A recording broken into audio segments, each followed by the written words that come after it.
যাদের মেধা শক্তি কমে যাচ্ছে, স্মরণ শক্তি কমে যাচ্ছে, তিনটি কাজ করবেন, ইনশাআল্লাহ আল্লাহ রব্বুল আলামিন আপনার স্মরণ শক্তিকে বৃদ্ধি করে দিবেন।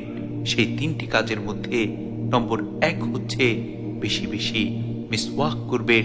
কেননা মিসওয়াকের মধ্যে আল্লাহ রব্বুল আলামিন এত বরকত দিয়েছেন, মিসওয়াকের এত ফজিলত যে যেই ব্যক্তি নিয়মিত মিসওয়াক করবে, মহান মালিক ওই ব্যক্তির স্মরণ শক্তি বৃদ্ধি করে দিবেন।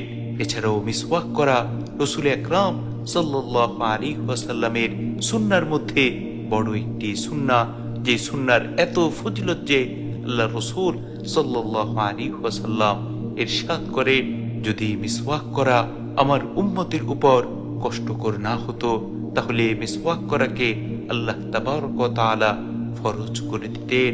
মিসওয়াক করার এত ফজিলত, সুবহানাল্লাহ সুবহানাল্লাহি ওয়া বিহামদিহি সুবহানাল্লাহিল আযীম।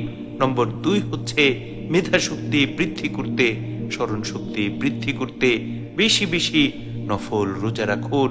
কেননা যে ব্যক্তি বেশি বেশি নফল রোজা রাখে, মহান মালিক ওই ব্যক্তির স্মরণ শক্তি বৃদ্ধি করে দেন, তার মেধা শক্তি বৃদ্ধি করে দেন। সুবহানাল্লাহ সুবহানাল্লাহি ওয়া বিহামদিহি সুবহানাল্লাহিল আযীম। নম্বর 3 হচ্ছে যাদের মেধা কমে যাচ্ছে, যাদের মনে হচ্ছে আমার স্মরণ শক্তি আগের তুলনায় কমে যাচ্ছে, তাদের উচিত হচ্ছে বেশি বেশি পবিত্র কুরআন তিলাওয়াত করা। কেননা যে ব্যক্তি বেশি বেশি পবিত্র কুরআন তিলাওয়াত করবে, আল্লাহ রব্বুল আলামিন ওই ব্যক্তির স্মরণ শক্তি বৃদ্ধি করে দিবেন, তার মেধা শক্তি বৃদ্ধি করে দিবেন। সুবহানাল্লাহ সুবহানাল্লাহি ওয়া বিহামদিহি সুবহানাল্লাহিল আযীম।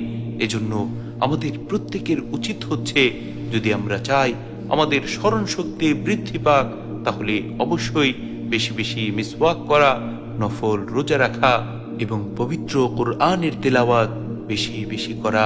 আল্লাহ রব্বুল আলামিন আমাদের প্রত্যেককে সেই তৌফিক দান করুন। আমিন।